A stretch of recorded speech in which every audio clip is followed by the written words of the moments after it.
and welcome to An Evening with Nirvana. It's a podcast where I talk to various guests from the Doom community about level design, map making, and content creation, among other things. Today on the podcast, I'm talking to Alfonzo, mapper for a wide variety of community projects such as Doom the Way You Did 1 and 2, Abyssal Speedmapping Sessions, and more, provider of midis to Mutiny and the Alfonzone, and the host of Doom Radio, the Doom podcast that started it all. Welcome to the podcast, Alfonzo. How are you doing? I'm so very well. Thank you for having me on. Thank you for I guess giving me an excuse to come back into the world of Doom, the Doom world. Actually, Yeah. Oh, wow. I was in a habit where I would only find myself in Doom world. My sort of muscle reflex on my laptop, I would just punch in DO and then it would autofill, Mm-hmm. and then I would just find myself on the side. I'm like, I used to be here. Uh, and then I would kind of migrate away. But occasionally, I poke my head in and see what's going on. I saw you doing a little radio show here, so that's kind of cool. Podcast series. So good for you. Yeah, and now I forced you to dust off the mic, and we were just talking about your setup that you currently have, which Oh, sounds highly professional. we should revisit that because that's ridiculous. So I'm currently sat on my bed, facing my the head of the bed with like stacked pillows, European pillows. They're wonderful pillows. Um, that's the sounds kind of treatment that we're going with. I've sold my desk. Well, actually, I didn't sell it. I just put it in hard rubbish waste collection, and a bunch of other like essential things that you need to run a podcast. So this is a long way of saying it's Doom Radio is probably not coming back. But that's good because it's been supplanted by what I can tell is a really good show. Well, within reason. It's decent. We're trying over Don't here. sell yourself short. It's a vital process, and you're filling it well. Well, we're gonna, clunkily segue into the first question here. Yeah. Raring to go. Mm.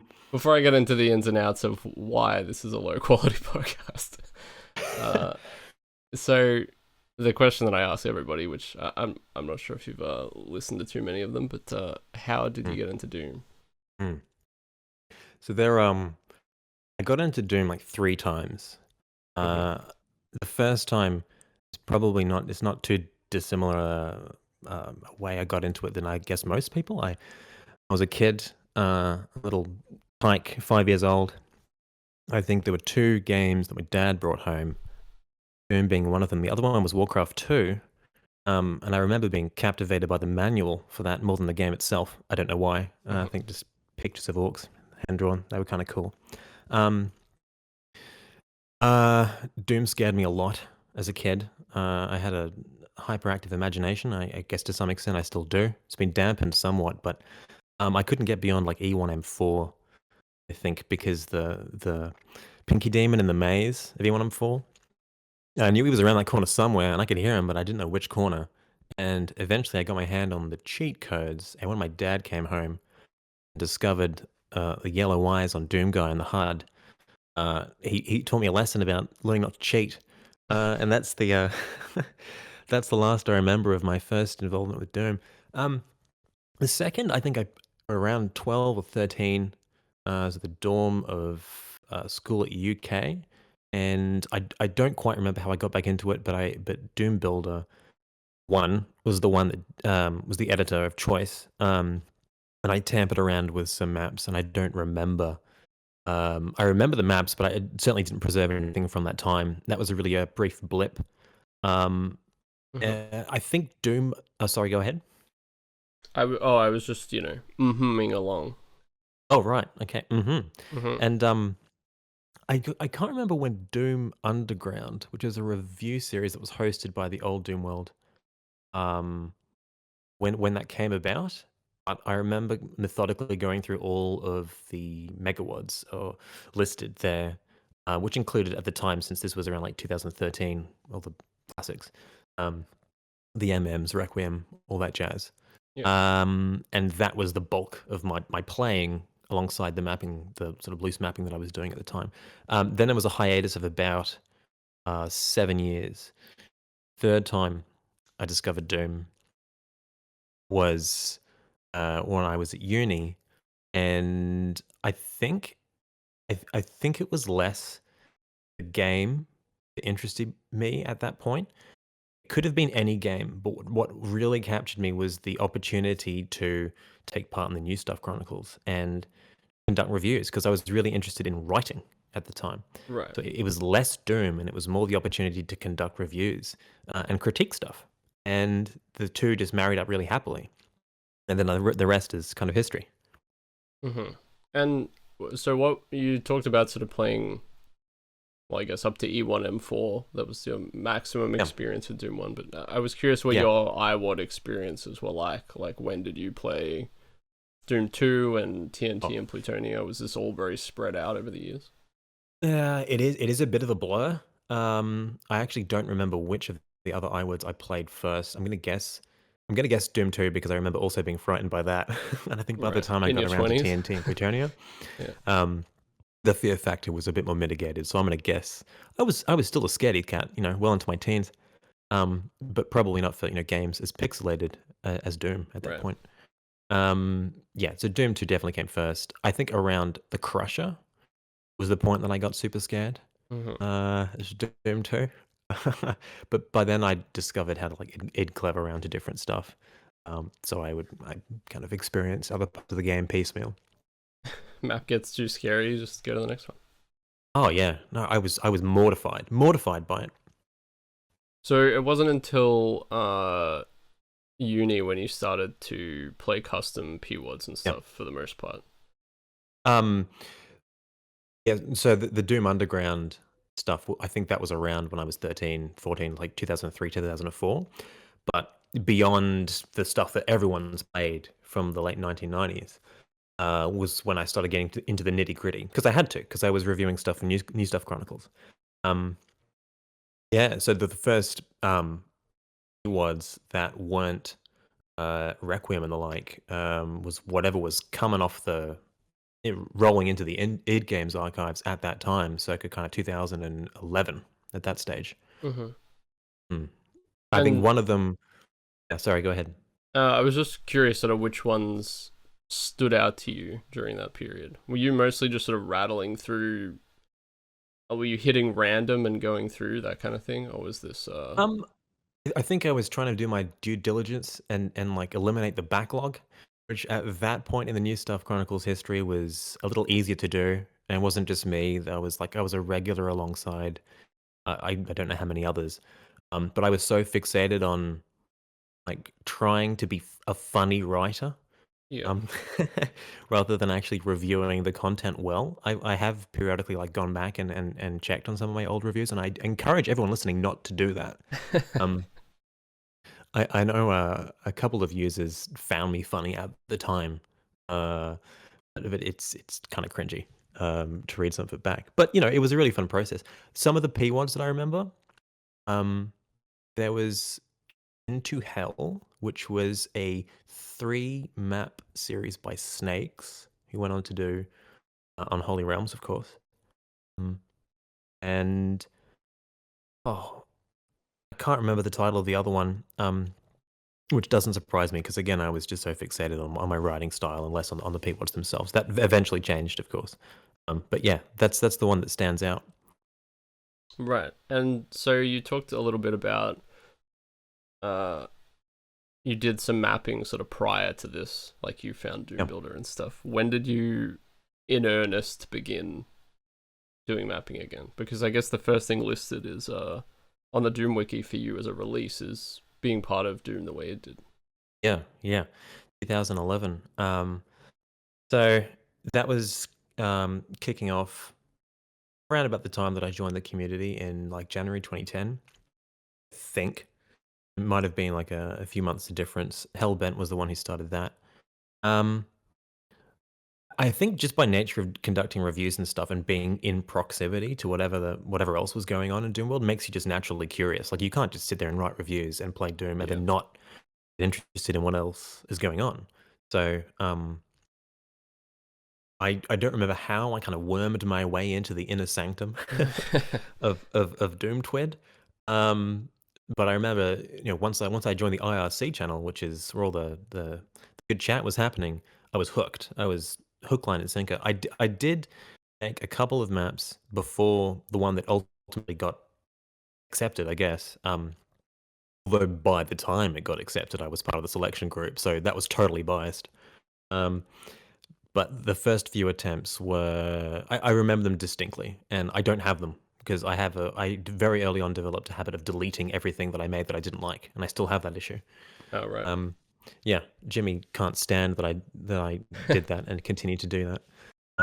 He would get genuinely upset that I deleted all my, and I yeah, do. I and kind of agree. It's a bit of a bad habit, I think, for creative stuff, just because I can definitely think of things that I like. Maybe I don't like the whole of a thing that I created yeah. in the past, but there's still elements that I can draw from, and being able to look back on it uh, with more immediacy, like, really does help a lot in terms of growing, I think.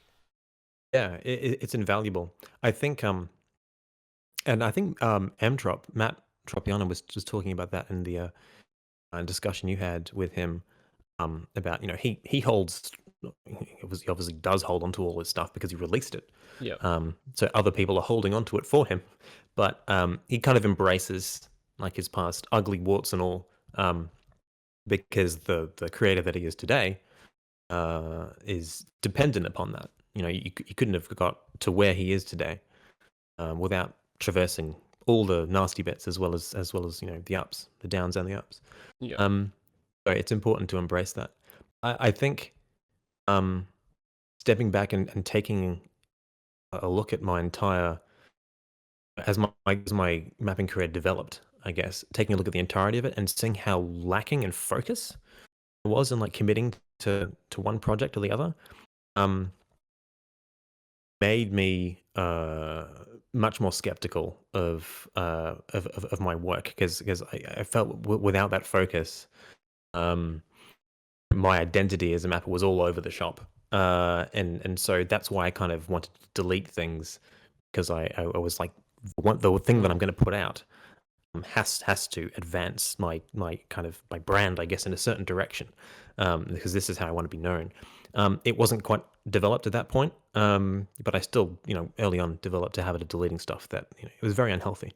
Um, so for all you listeners out there, and I know there are so many of you, this is such a great podcast. Keep your shit.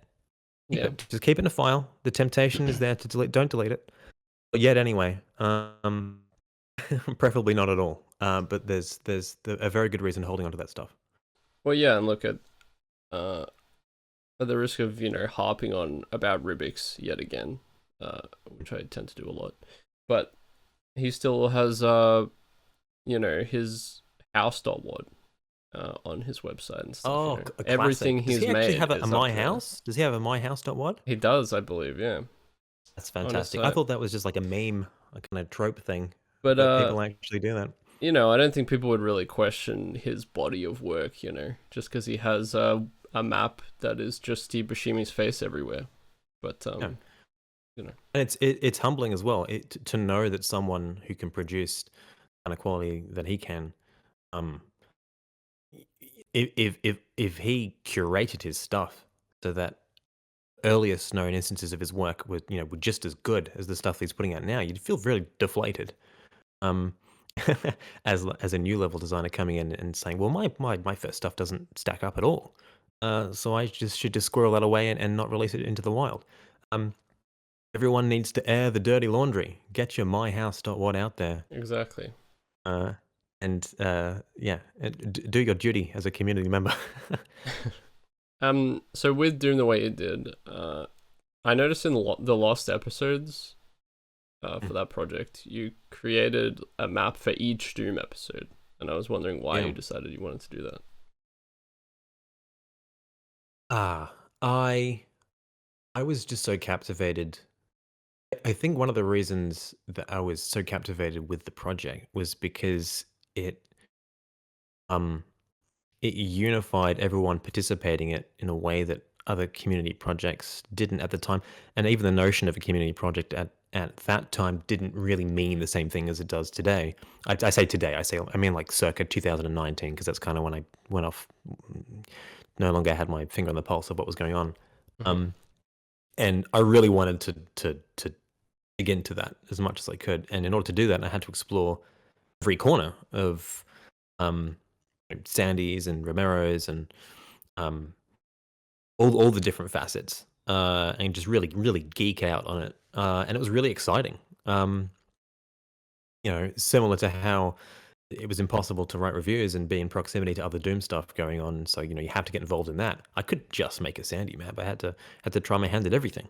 And then when Doom 2 the way it did came around, same thing. McGee. I think I attempted a Sean Green map.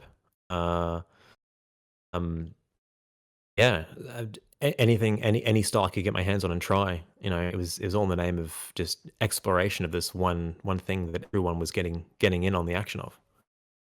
And did you find that your favorite map of your own creation corresponded to your favorite Doom episode, or not really?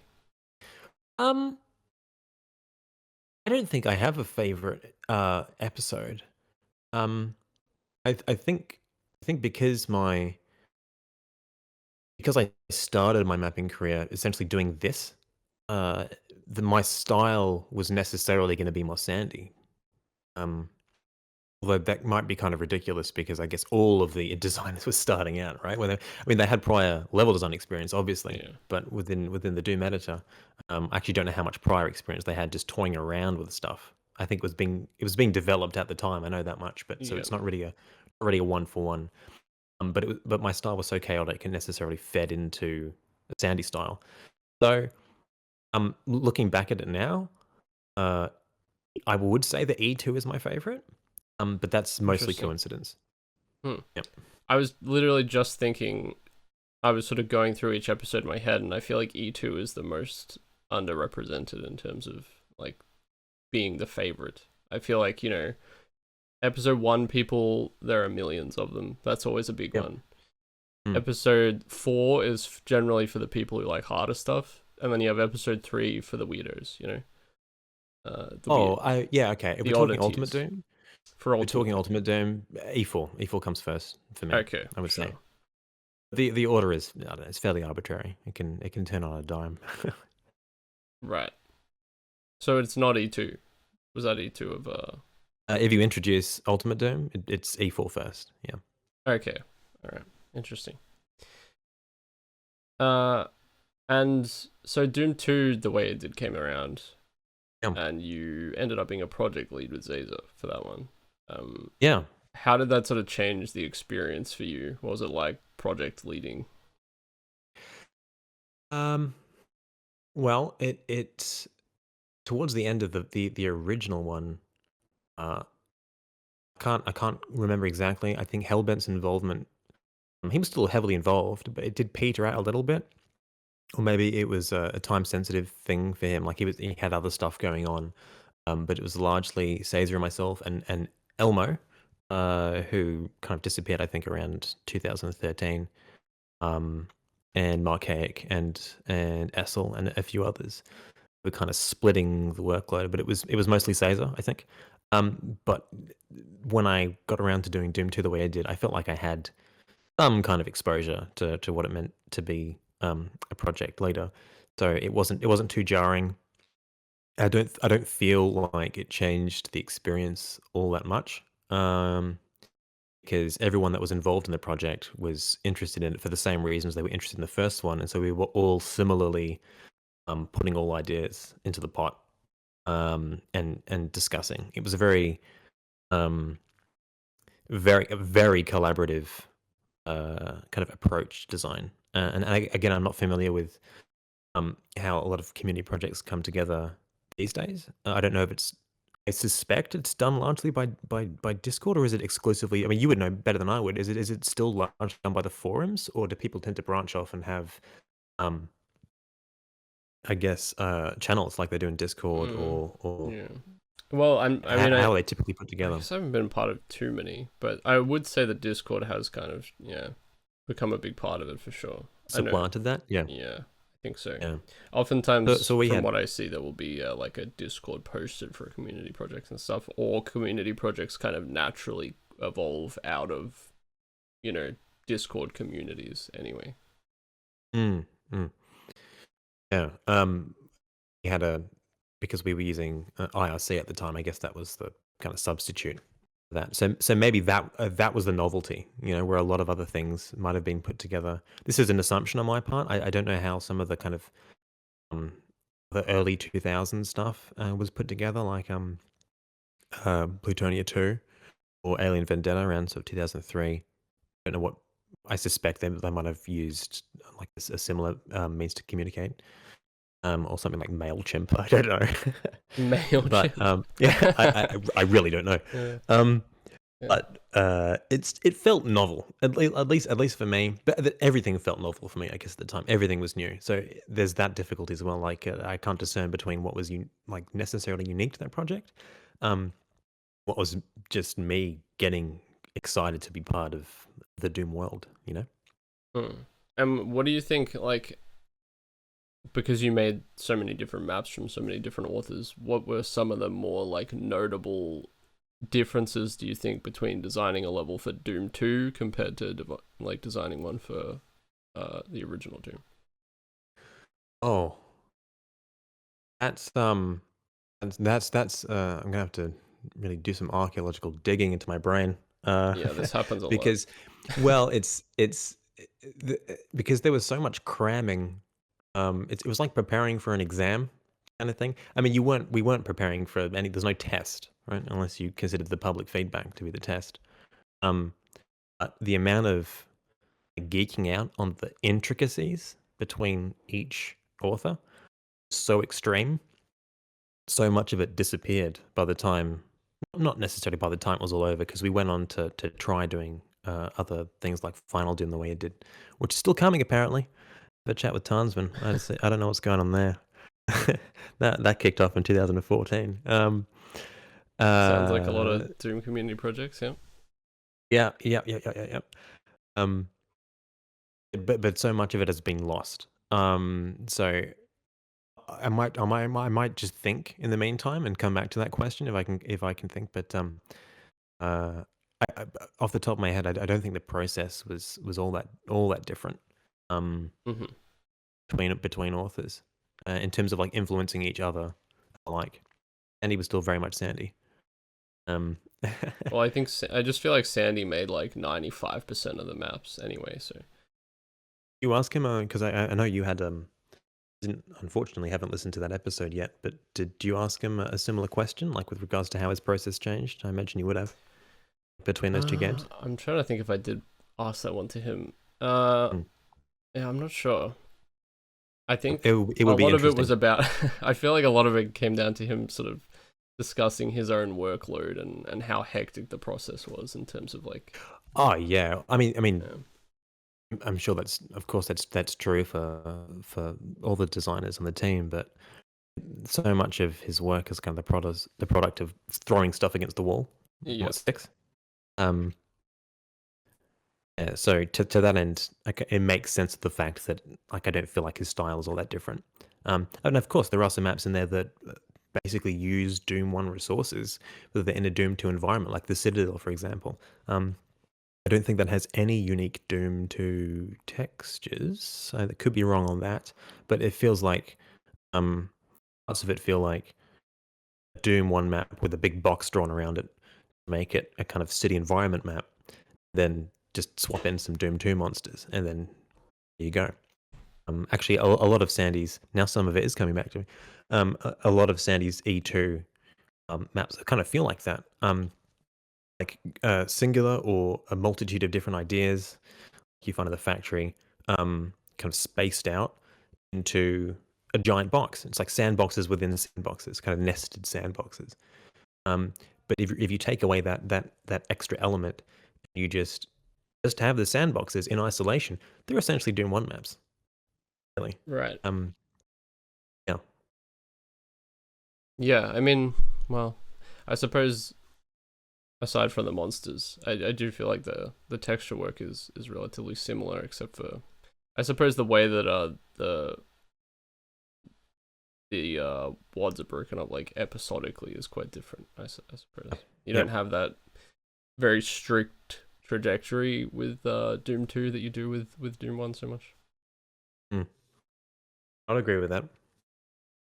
Um, Excuse me. I hope the mic didn't pick up my burp. I think that was the tail end of the burp, but not the full burp. Yeah, right. Yeah. Really enjoyed that bowl of grapes. Sorry, no one needs to know this stuff, but now you do. I'm not editing it out, by the way. It's staying. No, but I want you to. A little bit of Program B has just been injected into. That's a Doom Radio reference, by the way, for the former listeners. Into this podcast, it's an invasion. Sorry, you should ask your next question. Yeah, well, let's use that as an opportunity to move on to Tango TV Zone collection. Oh my God, you brought out Tango TV. I did, Tango TV, but not TV. That was a dumb express. I don't know why I came up with that to start episodes. No one told me it was a bad idea. I just kind of went with it, and then eventually I stopped. Which is a great thing. Do you want to explain it for people who may not be familiar? The reference here? Oh, I think.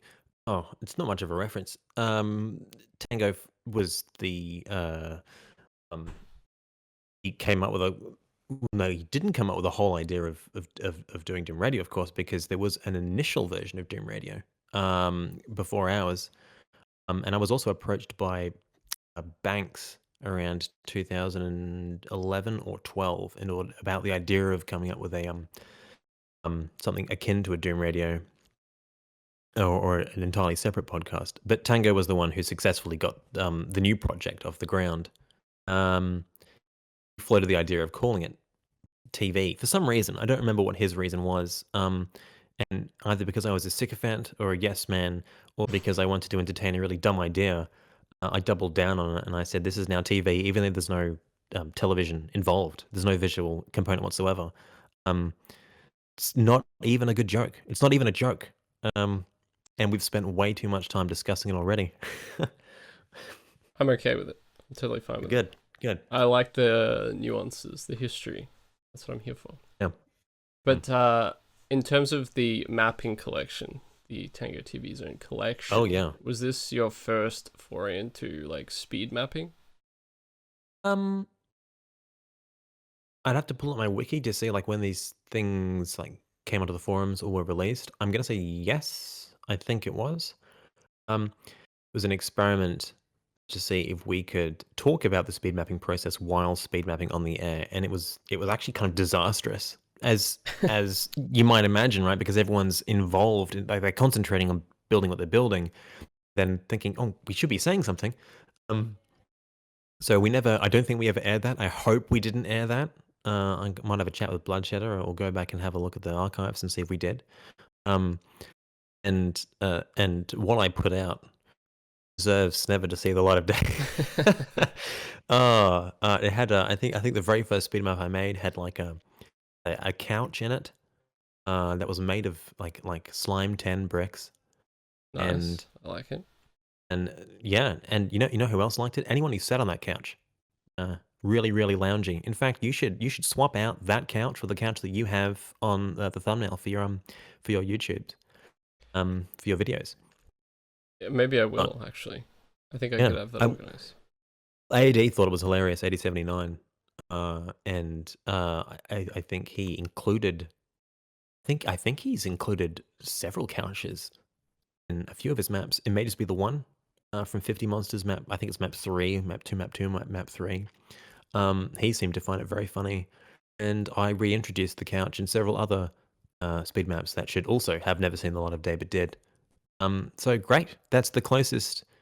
At the time, that was the closest I got to becoming a meme, until I actually became a meme with Tansman's constantly naming maps with my name in them, and then creating an entire project out of it. Now, whenever I do a search of if I get very egocentric and I go on the forums and I punch in my own name, I don't get any references to like any of the stuff I've made. I just get titles with Alfonzo in the title, and like, this is what I've become. So I'm just going to devolve into a meme status, and there'll be nothing of me left of my content, and maybe that's okay. I like the idea that you're sitting at home, presumably on your brick couch, just searching your own name on the Doomod forums. Oh yeah, my ego once a week. Yeah. Oh, new result. Yeah. It's another map name. God damn it. Well, I did notice with your maps in that project that pain sectors seem to feature quite commonly, and this Yeah. is a feature of maps in other projects that you worked on as well. Mm. What is it that you love about the pain sector, the humble pain Oh, sector? I love it when the map is an enemy. I love it. I think that's why I like E4 so much. It's a hostile environment. You can drop. You can. You're in hell. Um, the monsters shouldn't be the only source of your pain. That's like, yeah. I don't think I had a conscious decision where I was going to move into that space. Probably part of being part of the Doom the Way project. I mean, that's a perfect example of a sensibility that was introduced because of that project, because that was like a key feature for some of the maps, in particular that Sandy made. But also Romero, in his habit of putting structures in moats, more so in Doom 2, with lava and stuff. Uh-huh.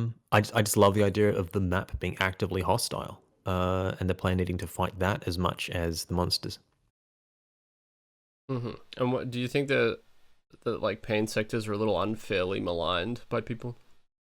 I don't know what the common consensus is today. I guess it depends on how you like to play the game, and I think we've got to a period in Doom's development now for the community where you can afford to have your idiosyncrasies, and you can um just make the map that you want to make. And if it's going to appeal to only 10% and it's going to shun the other 90%, that's a lot of people. That's a lot of people that's going to enjoy your content. I just put out a map. I say I just put out a map. I started it in 2015 and it's just come out, from TNT2, in collaboration with Tinesman. That is entirely based around pain sectors. I think it's one of the most I think it's the most fun I've ever had playing like one of my own creations, and I enjoyed testing it and never got tired of it. I'm fully aware that it is going to be split amongst the community, and I love that.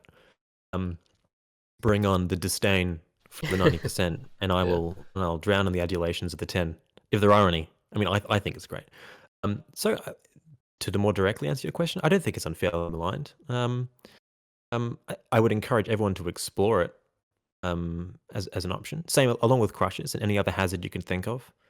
Um, there's another question to be asked of, like how large is the map and how unfair is the trap or circumstance that you're introducing? Such that if you get killed like half an hour into a playthrough, by something that you think is like tricky or unfair, that seems reasonable. But I think I structured my entire mapping career around smallish maps, and so the idea of like dying to something kind of fiendish like that never really, um, it seemed okay because you could just hit the reset button, go back to a pistol start or what have you, um, and then try to survive the environment a second time. Yeah, it's situational.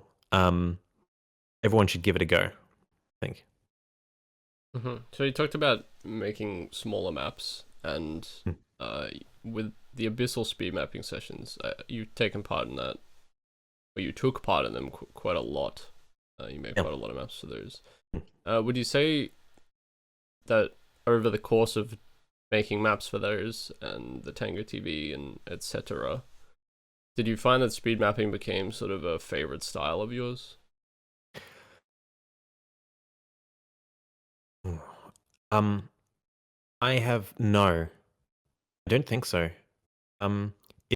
It became definitely honed the craft of making smaller creations, but I don't think I've ever actually successfully made a speed map. And what I mean by that is, other than perhaps the first few I made, which were also the worst, um, in order for it to be a speed map, you need to. I think you need to have pressured yourself under the time constraints to cut corners, or not necessarily cut corners, but maybe sacrifice some of the things that you would feel comfortable doing in order to get that space, and then you can polish it up later, and it can still be called a speed map. But the initial design phase, um, has to be some kind of compromise on your process. And I cheated effectively every time. That was why there was the Alfonzo hour, or whatever it was called, that I'm sure Obsidian would have talked about in his interview.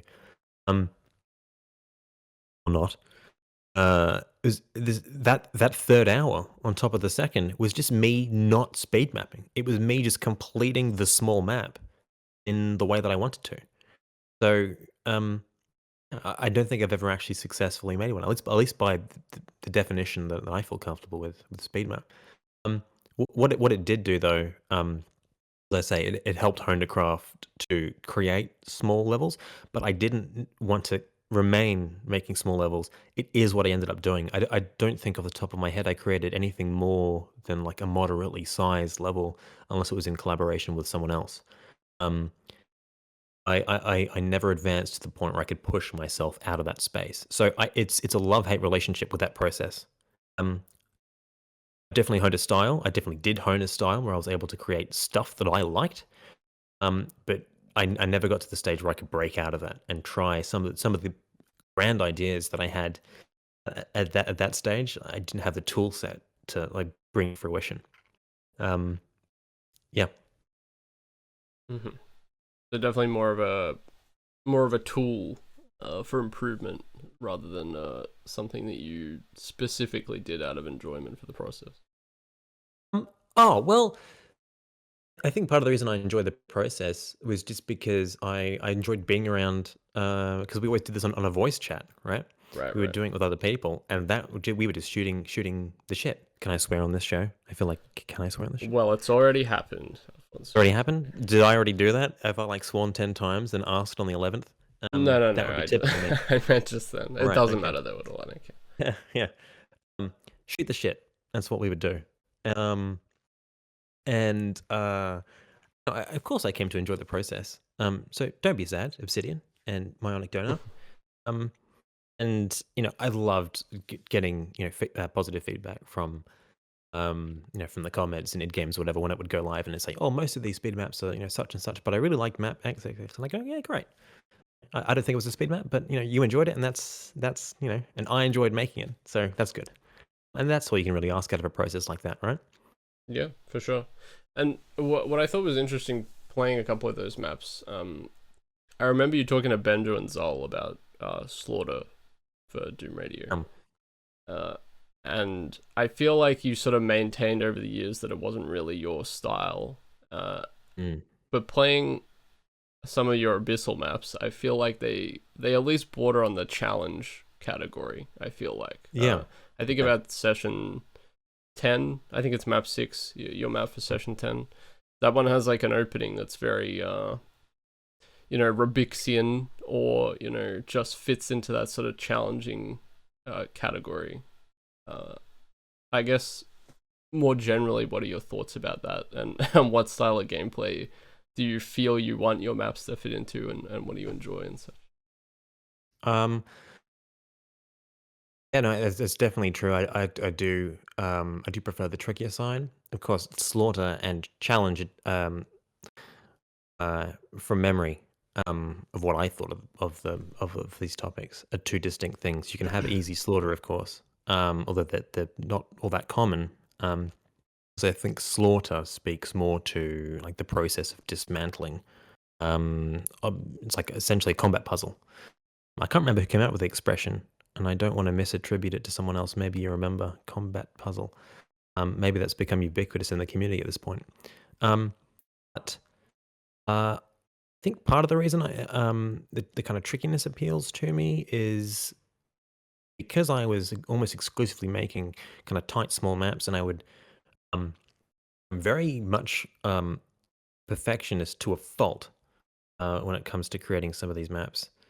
I would replay them constantly, play testing. And then I would replay some of the maps after they'd gone live and gone to id games. When you do replay things that often, if it's easy, sometimes you want to ramp it up just for the enjoyment for yourself. I'm sure that factored into it a little bit. Yeah. Um, I think that's probably the largest factor. But also, there's fiendishness to the way that some of Doom 1's maps around E2 and E3 play. I guess I'm just a little bit of a dickhead as well. You know, I'm a bit of a masochist. I do like to see people. Um, I do like to create divisive stuff, but it's not just for the sake of getting a rise out of people. I do genuinely enjoy when a map doesn't play fair. And I don't really know why that is. I think that just speaks to a deeper part of my personality. Um, but yeah, I guess Doom was made for a person like me when you look at it that way. Well, it's certainly an interesting reason to do it, Don't just to clip harm out the people. part where I say I'm just a dickhead and just No, I won't. I'm don't turn that actually into a just gonna soundbite. cut out the rest, and I'm just gonna leave that. I'm a dickhead in context. Yeah. Uh, so tell me about Adventures of Square. How did you come about working on the music for that? Ooh, okay. I think um the people involved in that project were also involved in a lot of the other projects that I'd been part of. Yep. So just via process of osmosis, I kind of I have a habit of of batting above of my station. That's not the expression. So, you know what I mean. I know what Um, you mean. Yeah. yeah, and finding myself in the company of great people and great artists, um, with very little to show. I don't know. Maybe it's just my charisma. Um, uh, I think because a lot of the same people were involved in other projects that I'd worked in, I kind of fell into that role a little bit, because we were kind of chummy together. But also, I was really interested in writing music at that point, and my approach to music was fairly similar to how I was um, creating level content. In that I was being very, very meticulous and would be focused on um, not creating like extensive pieces in the same way that someone like Eris might make grand sweeping um, kind of symphonic pieces. I don't know if their music has progressed a lot since last I heard to them, but shorter tracks that were very kind of feature filled and would loop really well, and uh, they're still in a very experimental phase. So I think a project like Square really appealed to me because it was so different from what you might make for a game like Doom, where it's like brooding and angry, um, and Square was the opposite of that. So that was appealing for sure. That was a big part of it. Hmm. And what was the process like, I guess, for making music for that? Was that like doing it level by level? Did the levels come first and then the music, or were you creating music that could then just sort of be applied to levels as they were being created? Or Well, Jimmy was very much taking the lead on this, and yeah, not that he was telling people how to compose their music, but he was speaking of his own inspiration from. Oh my goodness, I've forgotten the name of the game. Um, Grubble, Hubble, Bubble, definitely bubbly. Um, bubble bubble. it wasn't Bubble Bubble. It wasn't. That's not helping at all. Um, but Hubble, it's not. I'm thinking of telescopes now. Oh, I'm gonna kill myself after this. Um, don't create a soundbite out of that either. Um, Jimmy's oh, coming for you when he hears this anyway. So he had an inspiration. His music was very similar sounding to that, with its own kind of unique spins, of course, for Square. Um, I fell in love with that sound, and so that was kind of what I was trying to reproduce. And so because of that, because we had such like a kind of template musically, we did experiment with creating music before a lot of the levels came out. Everything was roughly done in tandem, but musically, I was on the ball before I actually put any mapping out. I think. right. Uh, yeah, I mean, definitely an interesting project, and just a very unique thing to come out of the Doom community, I think. Hmm. Uh, would you? You also did music for Square 2 as well, is that correct? Yeah, so it was all done more or less at the same time, Right, right. and so whatever excess I had carried into that. Really after the first like half of E2's development, I was no longer involved with big productions. Still have the channel on my Discord thing, but I haven't checked in on it in a long time. I think I'm listed as an alumni, Wow. but I think perhaps Jimmy has um got a hold of some of the unfinished tracks I made and has tweaked them for inclusion in E3. Possibly, I don't know, but that would be kind of cool. Yeah, that was cool. One thing I noticed on the Doom Wiki is you seem to like making birthday maps for people. I saw that you Yeah. made maps for Dime and M-Trop among other people. When did Oh, that sort dime. of Yeah. start as an idea, making little birthday maps? Um. Okay. So first of all, it's 40 ounce who that I'm aware of started doing the birthday map thing, and I think he put out maybe 8 or 10 before anyone else got wind of it as like something that they could do as well. Right. Um, and I think I invited him along for one little birthday bash session that we were putting together for someone. I think it was Jimmy. Um, 40 ounce made a kind of Doom-esque kind of sprite of an impaled square as a decoration for his map, which was kind of cool. Uh, Very doomy. Um, I think because everything was kind of cliquey at that point for me, like an involvement of the groups I was associated with, and so it made sense. These are great internet friends to make little birthday maps. Um, and Mhm. I've even got one in return from Pinchy, which was great fun. I remember which birthday that was, but that was a treat. So I know how great it feels. Yeah, yeah, I always like the idea. It's definitely a fun little thing to make for somebody. Mm.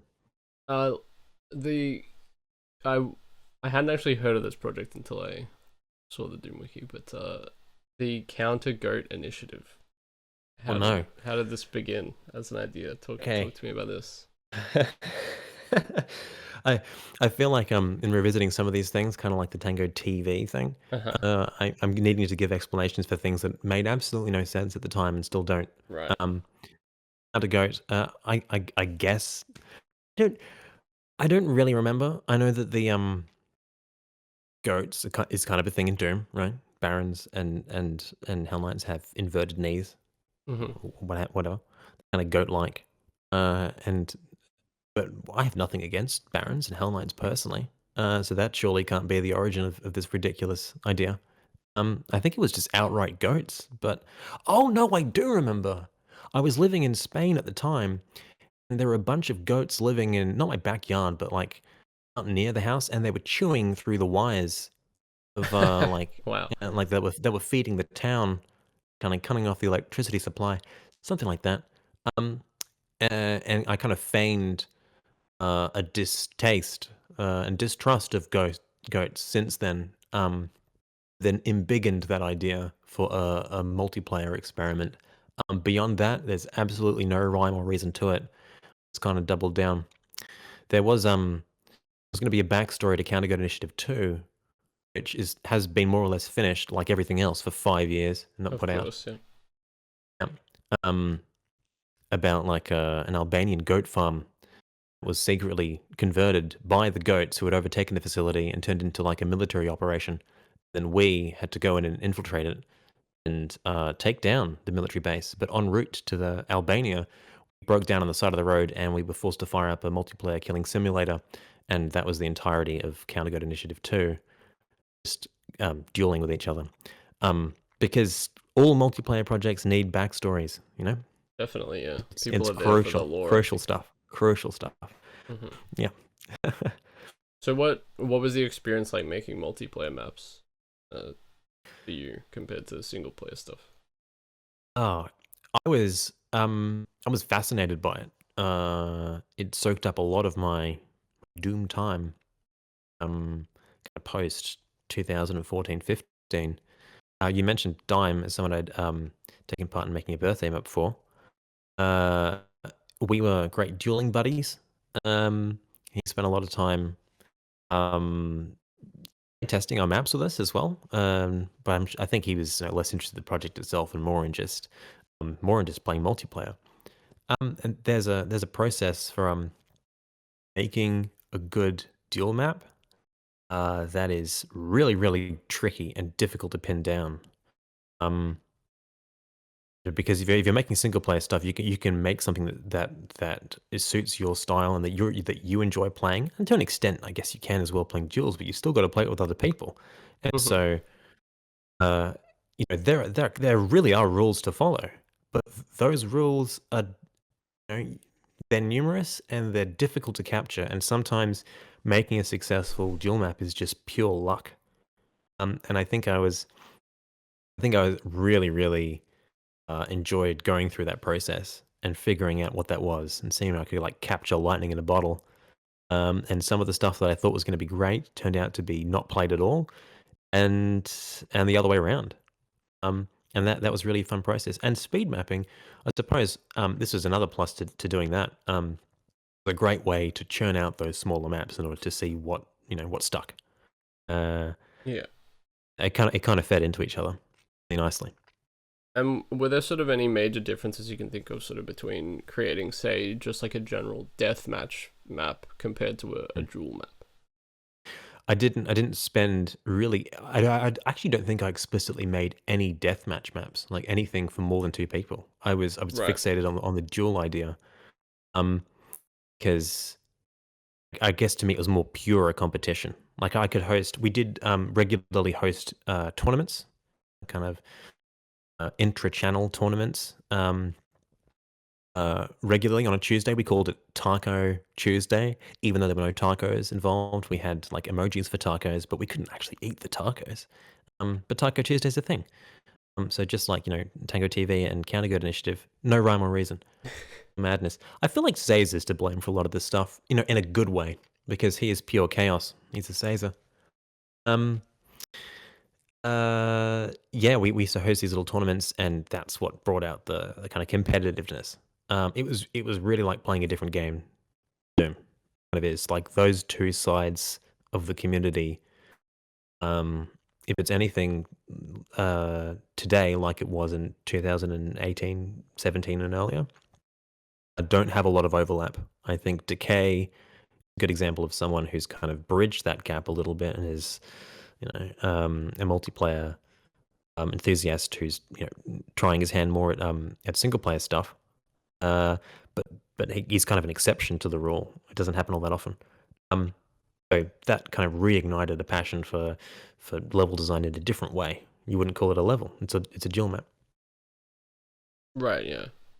Um, what are some? I suppose, just generally speaking, what would you say are some key features of a dual map that makes it good, though? Um, okay, so player starts are a thing. I'm going to come off as really amateurish now for any multiplayer enthusiasts listening because, I mean, there's so much of what goes into it. Um, you need to have your spawn locations down pat so that you can't be camped, which is not a difficult thing to execute. There needs to be flow through a map. You can't be pinned unfairly. Um, yeah, that's something I would need to revisit and have a look at some of the content. I need to actually look at the layout of what I've produced or other successful dual maps. Really revisit that and understand it correctly. Hmm. Yeah, that's fair. I mean, I'm sure a lot of that stuff was made quite some time ago for you. So. I feel like with Doom, I've had people, and I'm like asking them about something they literally made like almost 20 years ago. And I'm like, Yeah. hey, so what, like, what were you thinking when you made this room back in 1996? And they're like, Hmm. I don't know. I have no idea. Well, it's weird the memory we have for specific details. I guess you call it selective memory. Like I can remember details about Doom that I shouldn't, and I don't know why Yeah. they've stuck in my head. But even like a 33% pain chance for Revenant, for example, but it lasts like a longer amount of ticks. I don't know why I know that. I've crammed like all those numbers in for some reason, but even details about my own like mapping history are lost to the sands of time. Well, they're not. They're on the wiki and you can download them. But in my brain, they're lost to the sands of time. It's true. So let's talk a little bit about MIDI work. You Oh, sure. worked on quite a lot of MIDI projects in, Mm. I guess, what would have been 2015 probably. Mutiny and Revolution MIDI packs. They came out 2016, I think, according to the wiki. Mm. Could you talk just, I suppose, about like your general process for making MIDI for a Doom map? Like you talked about it a little bit with Square, but curious for Doom. Yeah. So, first and foremost, I use a Sakaiju, which I think at the time that I downloaded it back in 2012, like my first MIDI. I don't think many or any other members of the community were using it at the time. Essel may have been, but as far as I'm aware, she would use like Reason and then transpose it into Sakaiju after the fact. No, Jimmy's always been using Cakewalk, like some weird old version of it. Everyone's got their thing. I would craft everything by hand. I didn't have any instrumental input. I'm not sure how unusual that is. I feel like that's actually quite normal. I was very, very meticulous and very slow with the process. And similar to when I would do speed MIDI events, sorry, it was similar to when I would do speed mapping events with the rest of the crew. When I did speed MIDI events with Jimmy, I wouldn't be able to finish in time. And I don't think I've ever successfully created a speed MIDI as such. Actually, no, that's not quite true because basically the entire all of the tracks that were involved in Pinchy's Alfonzone were kind of more or less unfinished stuff. So I never got around to actually finishing most of the tracks there. So those are speed MIDIs, yeah. But if left to my own devices with free reign, I will spend an extraordinary amount of time polishing up and repolishing up what turn out to be really quite short tracks. I don't think, with a couple of exceptions, I've probably never made anything inside of 8 hours. And some midis I would work on and off for like a week or 2 weeks. And yet most of these midis don't go beyond like 4 minutes. At some point, I always enjoy the process of making musical content, but at some point, I realized my process was doing me more harm than good. Even though I really enjoyed the output, I figured like unless I'm going to change the process, it's probably best to put the Sakaiju away for a while. Maybe revisit the MIDI process when I get back to the game, if I get back to the game. Right. Yeah, I suppose that kind of thing. I don't know. I feel like you I feel like you either evolve along kind of consistently or you just never change your habits. You're like, no, I'm actually just going to use like this really deprecated program for 20 years. Yeah, visually it looks like something that's super outdated. But then, kind of MIDI is as well, so that feels kind of appropriate. If you had like a really glossy interface to make something like MIDI, it's almost like a juxtaposition, a really, really uncomfortable one. I don't know. I really like Sakaiju. Well, I think I may be misremembering the exact program, but I think Syriac uses After Effects, I'm pretty sure, for all of his animation, which he said was incredibly unusual, and other people I've seen commenting on it. So it's like super weird to do. Like it's not really built to do what he does animation-wise. But he just uses it because that's what he's comfortable with, and the results kind of speak for themselves. So, I feel like. I mean, yeah, Doom enthusiasts are really, really good at squeezing big ideas into a really limited space. Like that's part of for me certainly that is a big part, if not the main part of the appeal of the game. Yeah, so you have this really, really sophisticated in some ways, code wise, but otherwise it's pretty. Yeah, it's so very limited, and finding your way around those limitations and breeding new creative ideas into that space. Like I'm sure so many of your guests have spoken about something similar, right? I mean, it's the thing that certainly when I was interviewing people from the community, that was always the common That was always what I was hearing back. And that's what I was feeling for myself as well. So it doesn't surprise me that someone like Syriac could um, manipulate a program to his own ends to do something that he's not supposed to do with it. Yeah, and like you said, I mean, pretty much everyone who worked on BTSX, like Tourniquet, you know, all Yep. of them working with vanilla constraints, and then one of the reasons Rubix loves Boom is because he likes the kind of mechanical nature of working with Voodoo stuff Mm, and being mm. able to sort of have something a bit more tangible that you can look at. Yeah. And just There's probably a way in which what I'm saying, it's not outdated, but when I have poked my head back into the Doom community, a growing sentiment that I've seen is that, you know, outside of some of the flagship vanilla projects like Back to Saturn X, um, people really are starting to embrace Boom a lot more. It's like mm, there was a fascination with the vanilla trend that maybe has started to die down a little bit. I'm not sure how accurate that is. Um, you know, there are limitations, but let's push some of those limitations back at least a little bit because some of the ideas that we have really are getting too grand, you know, too big for these boots. Um, so that's kind of curious. I don't know how accurate that is. If you agree with that from what you're seeing in the community at the moment, like there's is definitely some vanilla. Like there are definitely vanilla projects that crop up from time to time. I mean, Benjigami released Down the Drain last year, the year before, mm, something, mm. and that was fully vanilla compatible. It's always going to have like a strong following. Like that kind of approach is never gonna. It's like the touchstone of Doom, right? Yeah, It's always going to be there. I do But I feel think like there there is. was a Oh, sorry, you go.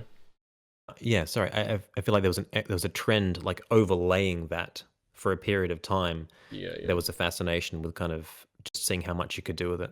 That gets revitalized from time to time. With the linguatals from Linguica. yeah, yeah. Um, um, but there's kind of that trend is starting to subside maybe a little bit. I could be talking out of my ass. I don't know. Um, so I haven't been part of the community strongly for 4 years, people.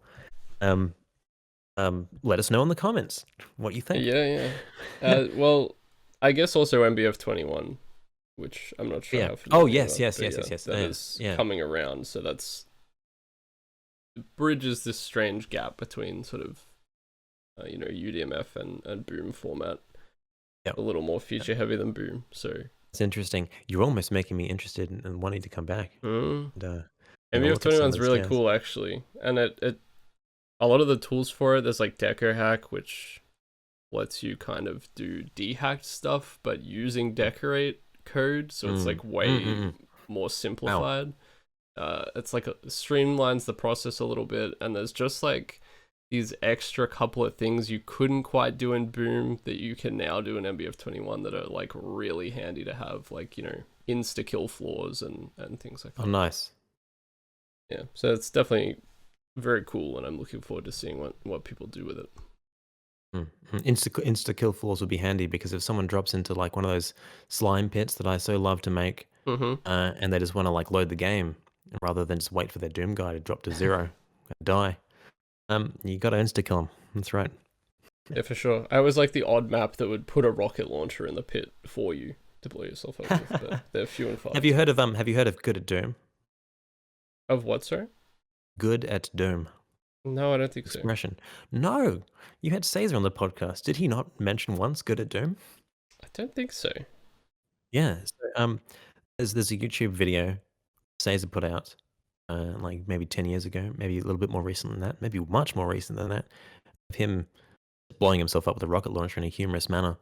Um, and there is from that, the expression "good at doom" came about. It may have been there before that.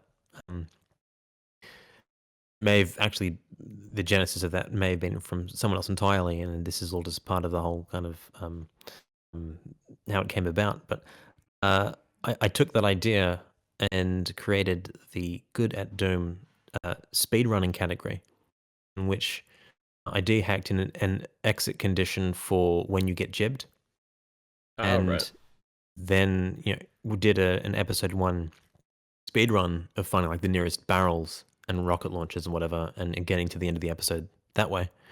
I'm really, really disappointed that running category didn't take off. But if you go into DSDA and have a look, assuming that's still up, I'm assuming it's still up. I'm there. That's my exclusive speedrunning input. It's for Nice. the Good at Doom category. I think there was actually also a thread for Doom 2 the way it did that gained some traction that looked at that. I think it's fascinating. Would do because I came up with it. I then also created Yeah. a WAD file that had I think maybe 8 or 9 maps in it, and Mark Eric was participating in creating this as well. We were both on the Good at Doom bandwagon. It was just a series of puzzle maps with barrels and rocket launchers and cyber demons, because that's another way to jib yourself. And needing to reduce the amount of health that you had in a specific way around the map so that you can get yourself in the danger zone, which I think was like you could jib yourself from 27. There was like a key marker in terms of health, but you had to balance a fine line and do that. I deleted that as well, by the way. Oh my god. I Listening to this know guy. I'm atrocious. I mean, it may be that's really tragic. I know that is the biggest regret I have. Good at Doom puzzle map theories. It's possible that Mark Egg has a piece of it floating around. I also asked Jimmy to like create like a couple of textures for one level that used a boss barrel that kind of jumped towards you, and find projectiles or something. I don't really remember the nature of that, but you had to blow yourself up on the boss. That was fun. Could be even easier You've in made me MBF sad 21. now. I've made myself sad. Maybe you could bring this all back very easily. You know? I mean, it wouldn't be difficult to reproduce because of the puzzle-oriented nature. I wasn't interested in like making it look pretty or anything. These really were like I think I used Brick 10. The old couch texture came back Nice. It's back. to create most of these levels, and had just barrels in them in strategic locations and imps and anything you could reduce your health with, and then blow yourself up on barrels. Great fun. An interesting concept. I think you should undelete those files, probably. Delete them? Yeah. Let me just go back in time. Yep, that would be good. So you did touch on it very briefly, maybe a couple of times actually, but the Alfonzone. How did Yes. this come about? How did Pinchy get involved? When was he interested in your midis, etc.? So I said that Pinchy made birthday map for me. Mhm. That was the best like Doom oriented birthday gift that I received. Indeed, I think it's the only one, so that's not saying much. Alfonzone was a true gift because when he presented it, it was like already more than half done from memory. Wow. It truly came out of nowhere, and there have been a couple instances like this. Like Jimmy made somewhat recently Saint Alfonso's Dark Base, which was an idea that we kind of kicked around a little bit. Which is I don't know if you've played that. It's based on the television series that we both really enjoyed and like would quote very often back in like 2013-14, called Garth Marenghi's Dark Place. And we both actually made like MIDI tracks to be used in a hypothetical like show, and he presented that. He started working on it and he produced that out of nowhere. And I'm like, I don't know what I've done to deserve these wonderful people, like just kind of just including me in these like tremendous projects. Like I feel like I don't deserve it. But Pinchy made an entire megawad, and not just an entire megawad. There's like 50 maps there, to include the 50 tracks that I'd made as part of those speed MIDI events with Jimmy and Jay Mickle as well, or Jazz Mickle.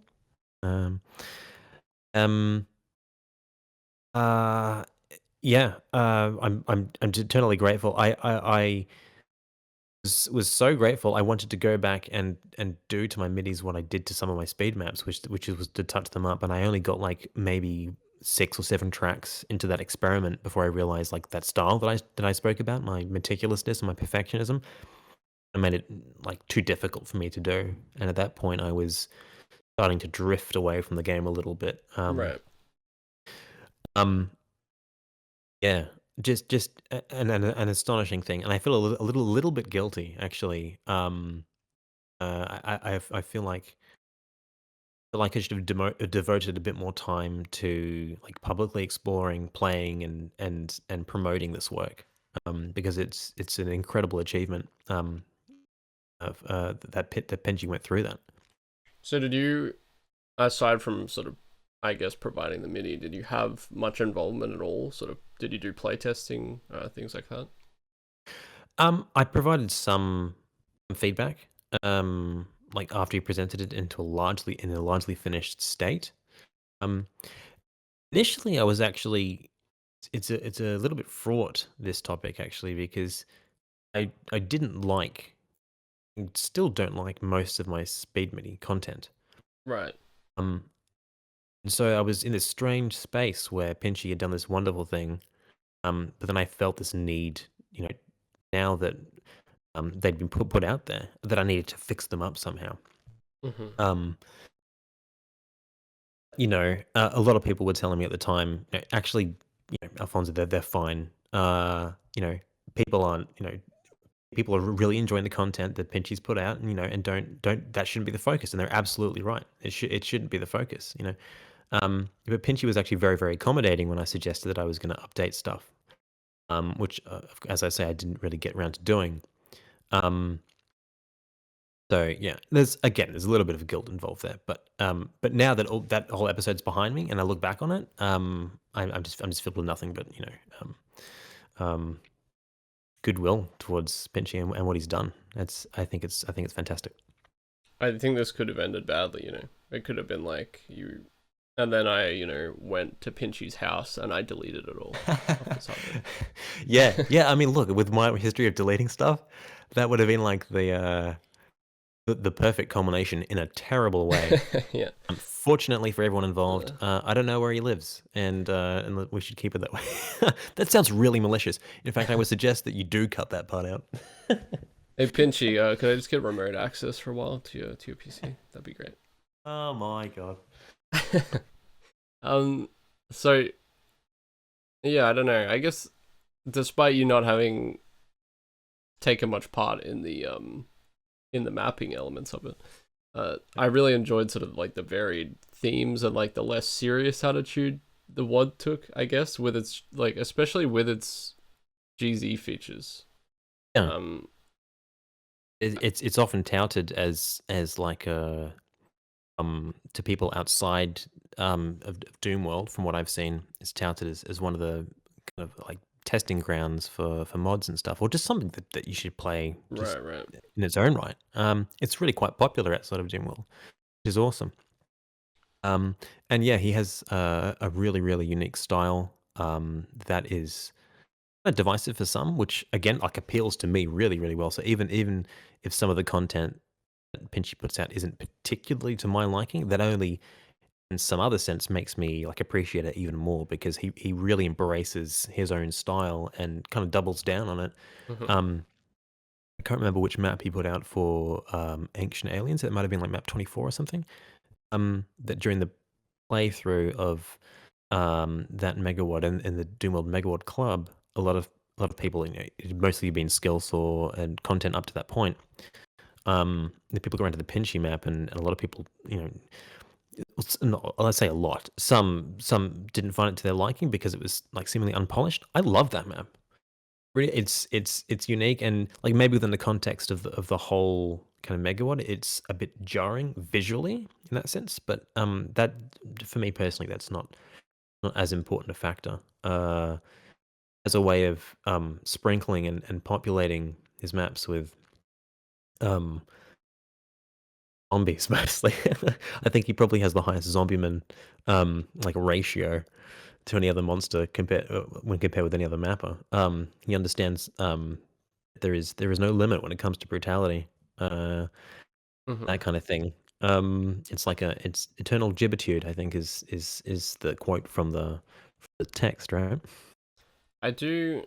I think texture wise, with Pinchy, I feel like his stuff sort of reminds me of like Russian style Doom maps. There's a lot of like Oh yeah, primary color good shout. work and Yeah, like sort of tech basy themes, but yeah, with like a lot of primary colors and bright colors, lots of comp textures yeah. and things like that, I'm which is thinking interesting. well, the only thing that's coming to mind at the moment is alt. I think gameplay wise, ooh, I'd need to replay that Megawad because I last did it maybe like 5 years ago. But I think there could be something to that comment. Yeah.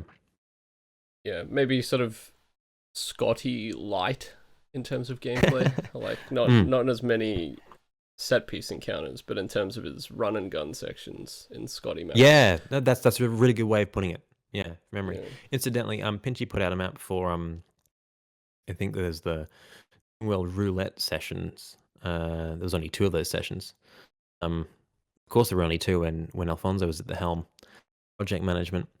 Um, but he put out a map called had crustaceans in the title. I think it's from the first session. I think that's my favorite map of his that's been made Hmm. and is epitomizes his style quite well. And it's a real journey, like a lot of his content. So you should check it out, you and your wonderful listeners. There you go. Yeah, big recommendation coming out. Another little pinchy fact is that entropy actually uses pinch text as its base. So But yeah, how about that? which is a weird little thing because it actually started out as a map for a community project that used that texture pack and then Mm. became its own thing. There you go. So moving on to Doom Radio, which may be the part that I'm most interested in at this stage. Yeah, sure, of course, Doom Radio, a little bit of a predecessor to my own show. Um, how I think I can't remember now if we talked about this before the show started or whether we actually talked about this in the podcast at this point. Mm. How did you sort of get involved with Doom Radio initially? Because I think you said it wasn't actually started by you. Yes, so I probably should have used the time since when we first discussed it, and now to actually have a look at who the predecessor for Doom Radio was, the initial version of Doom Radio. Maybe you could help me out with the search for that. That might be some difficult digging there, but the iteration that I eventually became involved when was started by Tango. And we put the first episode to where I can't remember which came first, if it was the interview series or what became known as Program B, which I think the reason we called it Program B because we wanted to discuss more general kind of community oriented topics, but we didn't have a name for it at that time, which suggests to me that it all kind of came together ad hoc a little bit. It wasn't really well thought out initially. But we were all very excited to be part of the project, all being predominantly just me, Tango, and from very early on, Tansman, who became a feature, and main co-host, essentially. And then M-Trop, and we had repeat guests, among them Jimmy, Caesar, Do, took part quite a bit as well. A lot of the CAC Awards writing team as well, from memory. Mm-hmm. So that was 2013, and I think it was really just a playground for discussions that me and Tansman, after a time, wanted to have when we were doing our streams together, just shooting this shit and playing through different P-Word content or even other games. We had a series called Tansman and Alfonzo Endure or Enjoy, and then we would pick out deliberately atrocious games or really successful games. And then we would relate those experiences sometimes back to like Doom content. And then we would sometimes ask like this might be an interesting topic to bring up as part of this new podcast thing that we're doing. And so that's how kind of Program B got rolling. And then more or less what we were doing with the flagship interview series isn't dissimilar to what you were doing or are doing now. And those things kind of coexisted in tandem for about 5 years until things started to go off the boil a little bit. I think that's like a potted summary of the beginning and middles of the show. Mm-hmm. And so you said that you came into the Doom community wanting to do sort of like review content and Yep. things like this. Was this sort of just a culmination of that initial uh sort of idea of wanting to contribute to the community in maybe a Yeah, different look, way than mapping or whatever? yeah, I think there's always been a part of me that is trying to eh, see um the same way that people try to try to explore what the engine itself is capable of, or what kind of new gameplay avenues you can get out of the game itself. I was fascinated with the community itself and how it was growing, the history of it, because this is a really interesting microcosm that we have here. In some ways, it's kind of anachronistic, and we still largely use the old forum structure and stuff like that. There's a lot of old guard kind of hanging around. Um, it's a really if you step back, and I wasn't involved at all actually in other gaming communities. It was more exclusively this, and I had whatever other hobbies I had going on at the time. Um, it's a really interesting uh, game to explore the history of with respect to community involvement.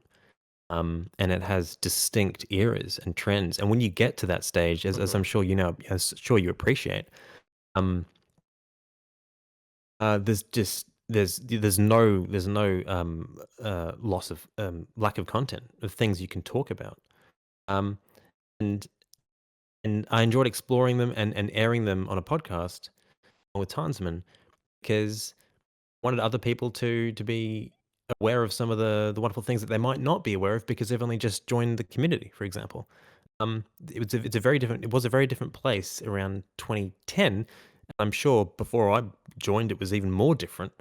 Like a decade earlier, around the 2000, at the inception of the website. Um,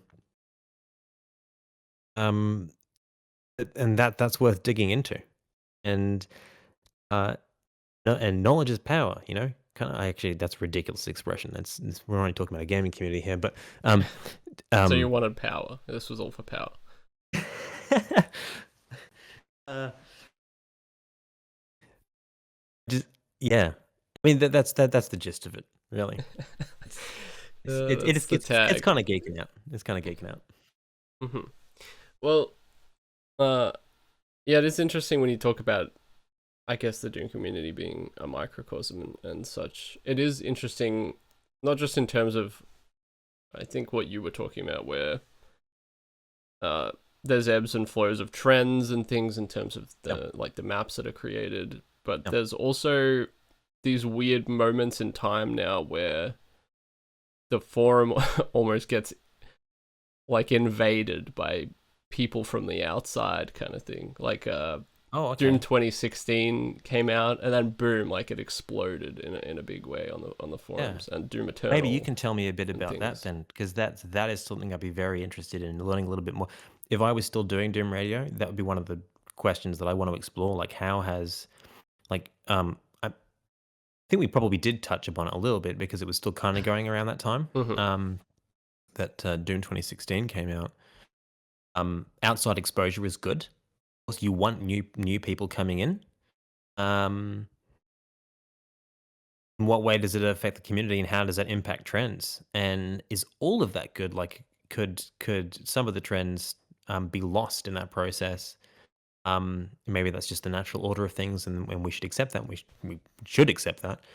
Um, Again, just for its own sake, like discovering how that happens could be kind of interesting. So like, what have you seen? Do you think Well, I in the will say perhaps I'm not the best person to ask because okay?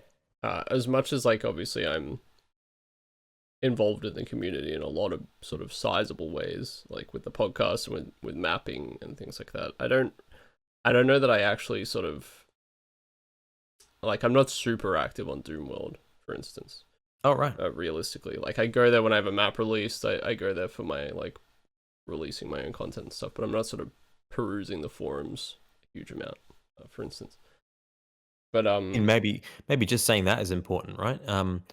What happens on the forums themselves may not be as like critical to impacting the kind of trends that we see in level design or other areas, artistic endeavors in the community, as it might have been like 10 years ago, because Well, there are many more vectors now, oh like yeah. Discord and stuff. But also just weirdly enough, I feel like I've only recently sort of realized how much bigger the Doom community actually is Yeah, yeah. than you think, because, there's YouTube obviously, and you look at someone like Decino who's got something like, I don't know, something like 180,000 subs on YouTube. Love those videos. Love them. Yeah, yeah.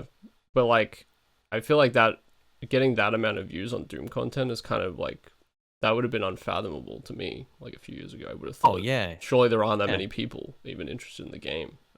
Yeah, look, Doom Radio was an incredibly insular institution.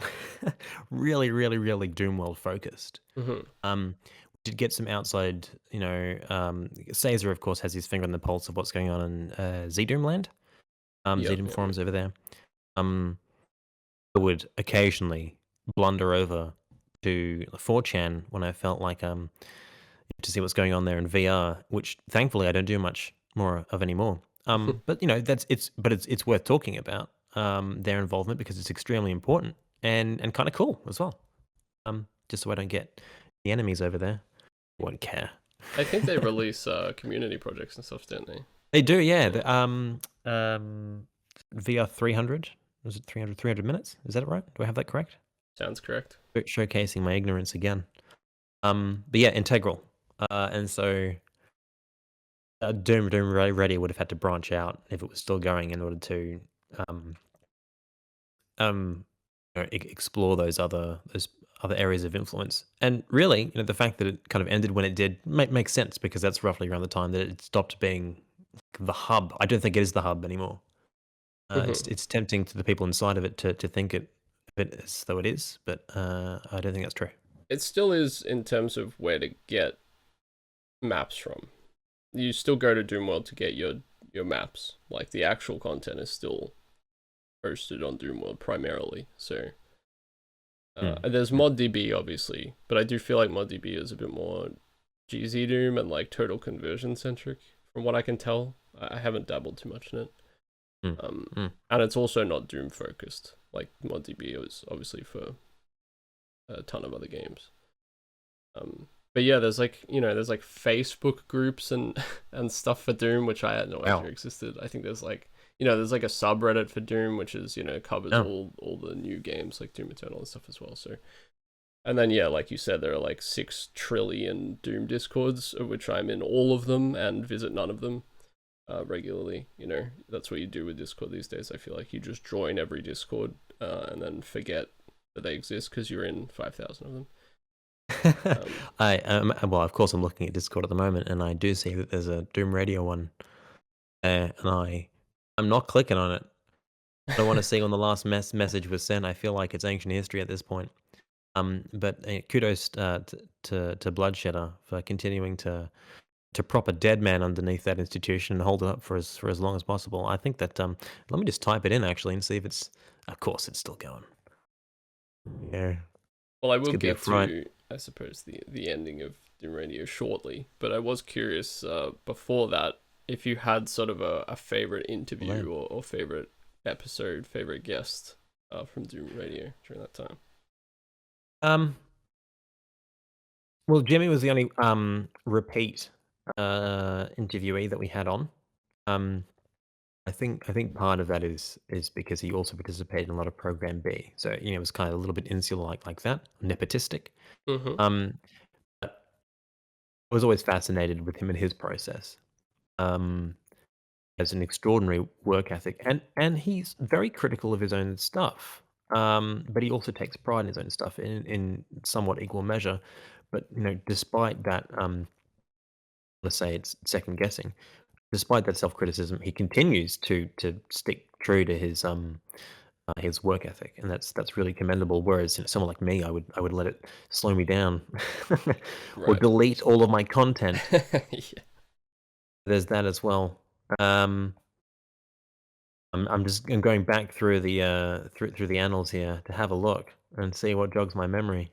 So maybe I'll do that when you ask the next question, and I'll come back to that. Well, yeah, I suppose the next one was just what was sort of the main reason for the end of Doom Radio? Was it just sort of life got too busy, or you sold all of your recording equipment apparently, or No, you deleted no, no, no. everything?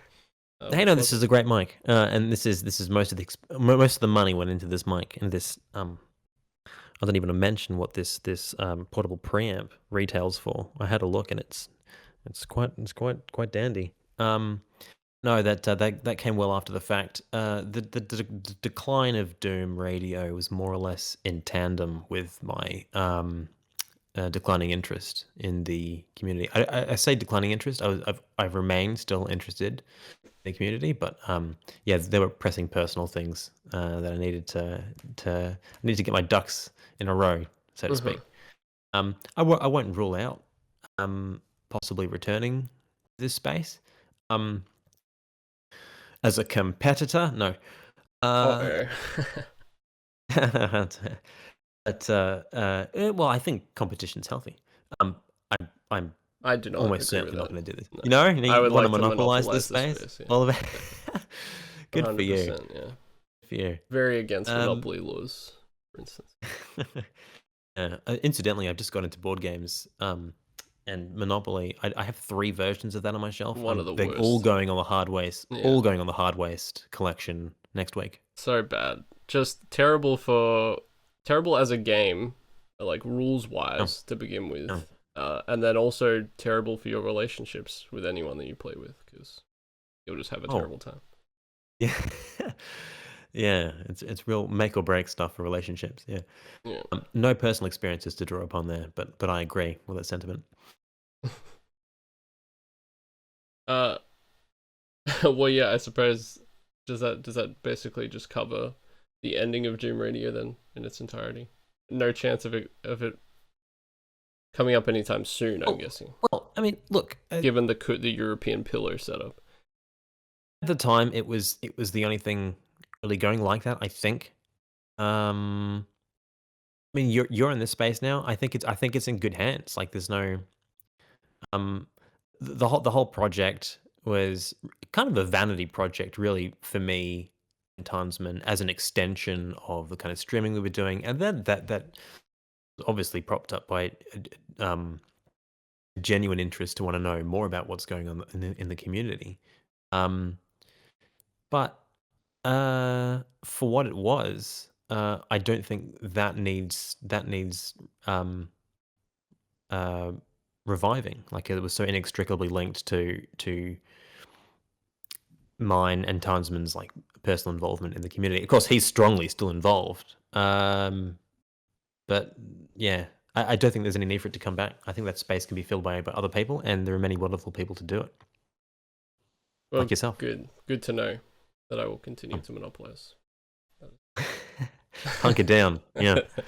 um, Become the Woolworths of the podcast space. yeah, I'll start making my own brand of things that are The markedly Colesworths, as they cheaper. call it. Yeah, Yep. this is is this too Australian? Are people even going to understand? I That's guess okay. it's It's okay. technically a British thing, right? But whatever. We don't have anything of our own here.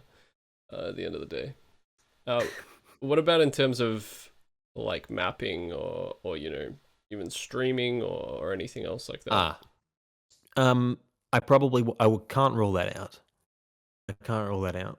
I think that there's always been a latent interest. Like, as much as I joke about, I only come to check on Doomworld as a muscle reflex, and that is kind of true. But it hums along. It's not entirely flatlined. There's a little bit of a heartbeat every now and then. Kicks in. So I won't rule it out, but that's also not a promise. I have a lot of things I'm juggling at the moment, and if the time is right, then sure.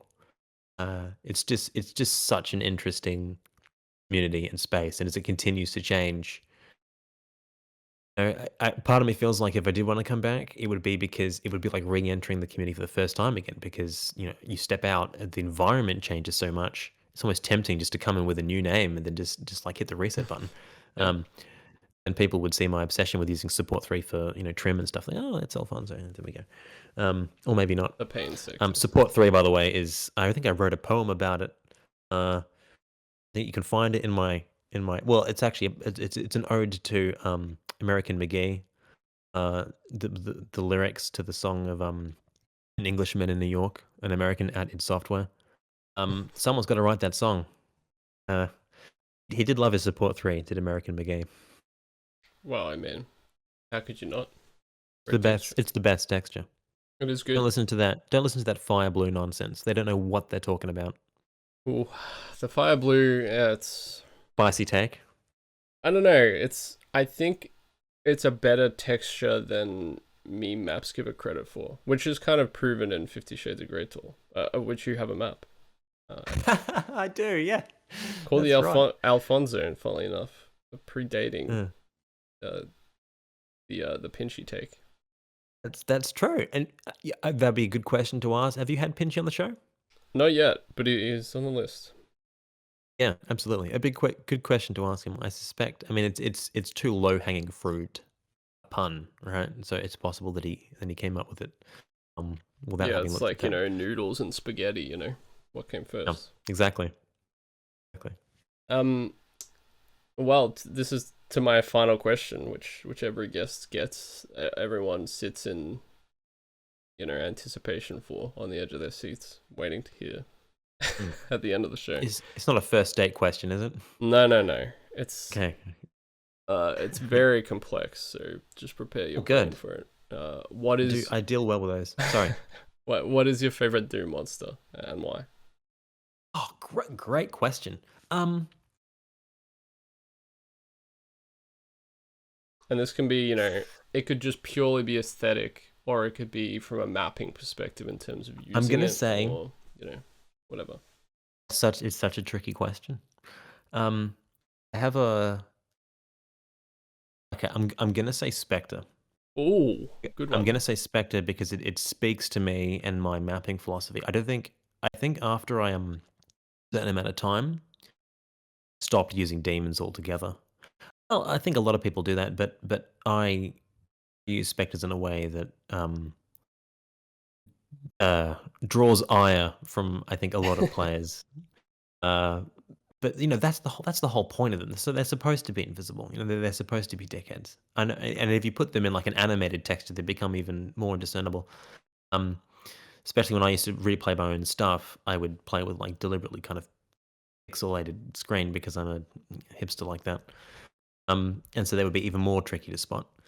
And I would sometimes watch playthroughs of my stuff with the specters that I deliberately placed to be visible because of whatever add-on or whatever had been manipulated so that they were a little bit more visible, or maybe the way they were rendered. And I would get very upset.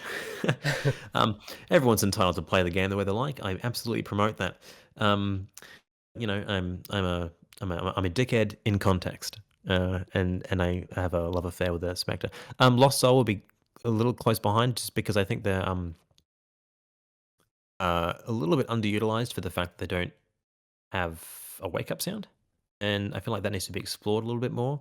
Other than that, standard answers: Revenant, Archvile, fantastic monsters.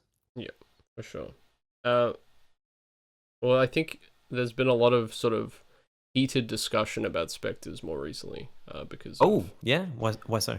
Well, because of DSDA Doom, the newer port that everyone uses pretty much, rather than PR Boom Plus these days. Okay.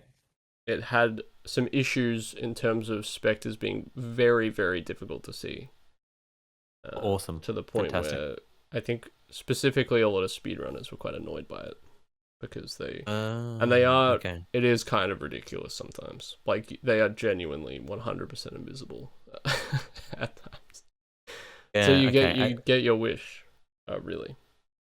I feel like in that circumstance, I can totally sympathize. I don't believe it. Yeah. You've got me thinking about some of the monster behaviors that I would change if I had the power to do so. To make them slightly more interesting, because there are certain aspects of like Doom's inherent gameplay that I think are quite poor actually. The backpack, I'm with Do, who says the backpack should be. I think he says that should be just deleted outright, or maybe just change the capacity. I think that should disappear off the face of the earth. I disagree. Because ammo, and yeah, very good. Look, there are circumstances in which it's required. Like, it's as a baseline, you'd want to have a backpack for slaughter. I understand that. But for the kind of stuff that I'm creating, it doesn't make any sense. I think mancubuses should have their attack sequence randomized. I think it would be great if you could be forced to back up, then you can't anticipate what they're shooting. You're forced to react, but then that would completely change.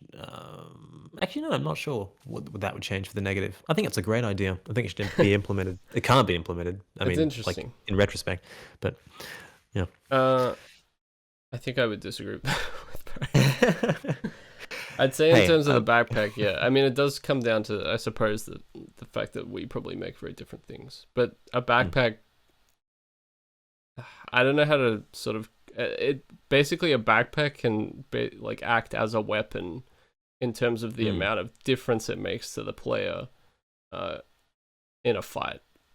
So if I build a fight and then for one half of the map you don't have a backpack, and then I give you a backpack, I've just upgraded you by an immense amount without having to give you a weapon. So it means that you can structure gameplay around that item, which it's rare to be able to do that in Doom. You've got about like 5 options in terms of weapons or whatever, where it's like, this is a super shotgun fight, now it's a rocket launcher fight, you know? So yeah, right. Okay, it's handy in that sense, I think, from a gameplay perspective. Something I didn't mention that is kind of integral to my philosophy around level design, as I remember it. My favorite PWOD is Return to Hadron Episode 2, a Cannonball. And Cannonball stuff I didn't actually like all that much to begin with. And there was someone I really wanted to have an in-depth discussion with about his work. But the reason I liked that PWOD was because it underpowered the player.